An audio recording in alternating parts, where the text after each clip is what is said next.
राहुल नाम का एक लड़का था। उसे भूतों के बारे में जानने का बड़ा शौक था। वो हमेशा भूतों और चुड़ैलों की कहानियाँ पढ़ता रहता और YouTube पर किड्स तुम की वीडियोस भी देखता रहता था।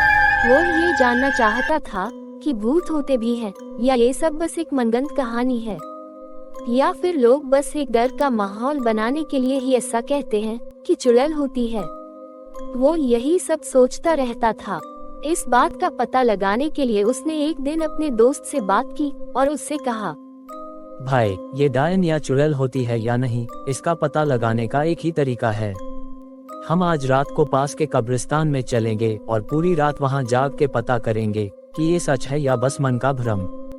देख भाई, मैं चल तो लूंगा पर मैं अंदर नहीं जाऊंगा, वहाँ बाहर बैठकर ही तेरा इंतजार करूंगा।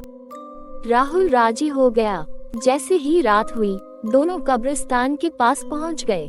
राहुल अंदर चला गया और राहुल का दोस्त वही कब्रिस्तान के बाहर इंतजार करने लगा। कुछ घंटे बीत जाने के बाद राहुल के दोस्त ने राहुल को कॉल किया और उससे पूछा, कोई डायन दिखी क्या तुझे, या उसकी कोई चुड़ैल बहन?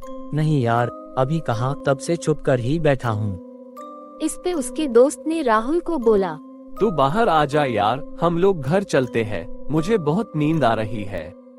तुझे नींद आ रही है तो तू बाहर ही सो जा, मैं आज पता किए बिना वापस नहीं जाऊंगा। चाहे आज मुझे पूरी रात यही रुकना पड़ा तो भी मैं रुकूंगा। मुझे आज पता करना ही है कि डायन होती है या नहीं, और जैसे ही मुझे डायन दिखाई देगी मैं भाग के तेरे पास आ जाऊंगा।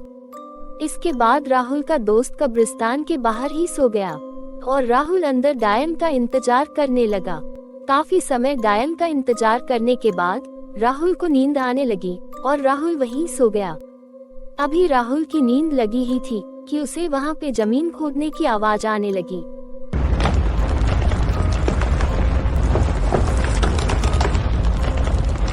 राहुल उठ के बैठ गया और उसने देखा कि एक साड़ी पहनी हुई भयानक सी दिखने वाली औरत एक कब्र खोद रही है। राहुल ध्यान से देखने लगा कि आखिरकार ये औरत कब्र क्यों खोद रही है। थोड़ी देर में उस औरत ने कब्र से एक लाश को बाहर निकाला और जंगली जानवरों की तरह आवाज करके उस लाश को नोच नोच के खाने लगी।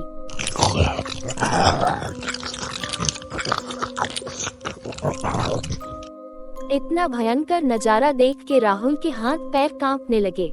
डर से पसीना पसीना हुआ राहुल चुपचाप झाड़ियों में छुपा रहा और हनुमान चालीसा पढ़ता रहा। वो भगवान से बस यही कामना कर रहा था कि हे भगवान, आज बचा लो, आज के बाद कभी भी कब्रिस्तान में नहीं आऊंगा। काफी देर तक डायन ने उस मुर्दे को खाया और फिर बचे हुए आधे मुर्दे के शरीर को कल खाने के लिए उसे वापस कब्र में गाड़ने लगी। तभी राहुल के साथ एक हादसा हो गया। राहुल का दोस्त राहुल का हाल चाल पूछने के लिए राहुल को कॉल कर दिया।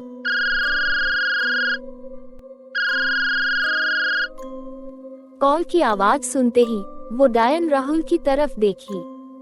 झाड़ियों में छुपे होने के कारण राहुल ने सोचा डायन उसे देख नहीं पाएगी, पर ऐसा नहीं था। पलक झपकते ही वो डायन राहुल के सामने खड़ी हो गई।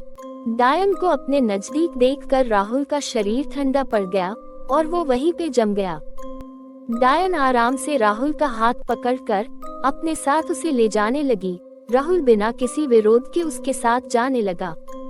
डायन आधी खाई हुई लाश की कब्र के पास पहुंची और उस मुर्दे की लाश को बाहर फेंक दिया और राहुल को उस कब्र में दफन करने के लिए राहुल को कब्र के अंदर सुलाने लगी। तभी वापस से राहुल का कॉल आया।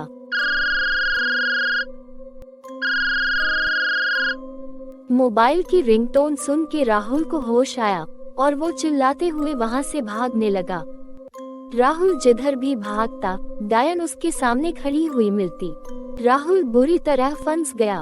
अब राहुल को उसकी मौत सामने नजर आ रही थी। वो चिल्लाते हुए अपने दोस्त की तरफ भागा।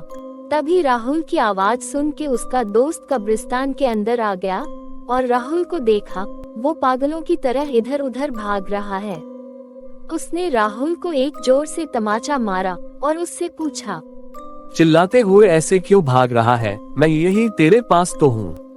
राहुल ने अपने दोस्त को बताया, यहाँ सच में डायन है भाई, चल जल्दी यहाँ से चलते हैं।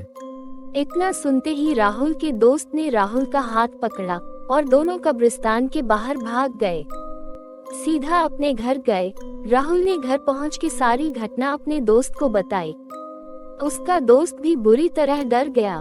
उसके बाद वो दोनों कभी भी उस कब्रिस्तान के आसपास भी नहीं गए।